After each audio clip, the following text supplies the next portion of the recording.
to survive war. You really shouldn't play this game. Don't play this one.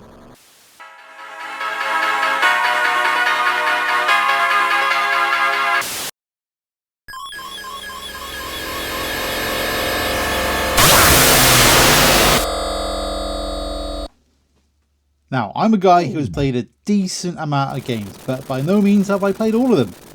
I do also watch videos about games and read stuff, which is probably why I have Rambo on the NES on my mind when I think about this game.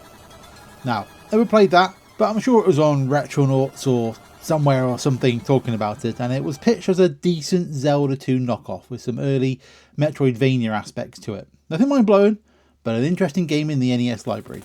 This game, however, is very much a lot more straightforward than that. Now, despite that previous game being called Rambo, it was based on the sequel film, Rambo First Blood Part 2, whereas this film is very clearly based on Rambo 3, or also known as Rambo Helps the Taliban. Now look, I don't have time to get into it properly, but the short version is this.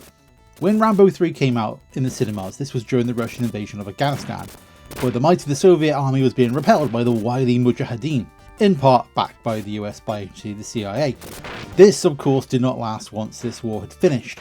One of the beneficiaries of this US support was by the name of Osama bin Laden, who went on to form Al-Qaeda, and, well, we all know how that turned out. But at this point, they were all pals, which you can see back in the film.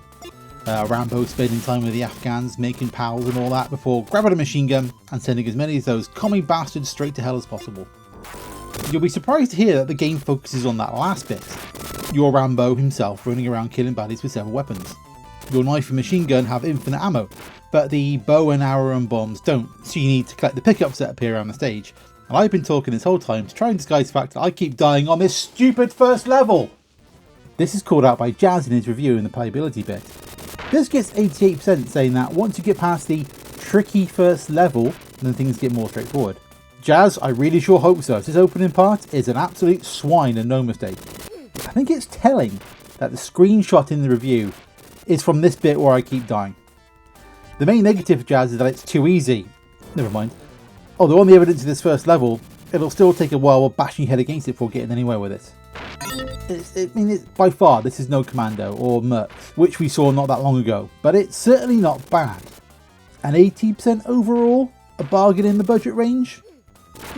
Yeah, I think so. 80% feels a little heavy, based on how hard this first level is and how annoying replaying it is. But you know what? But overall, you know what? I think we can sign off on this one and agree this. Yeah, this feels about right. Phil here from the Edit.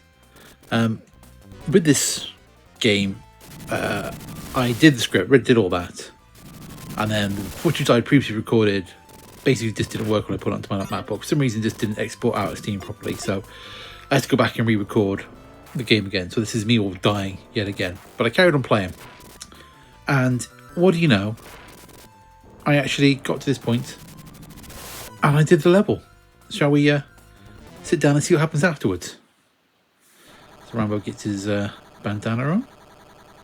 Oh, he's got to shoot the helicopter. Oh, did he get... and I'm dead. Game over.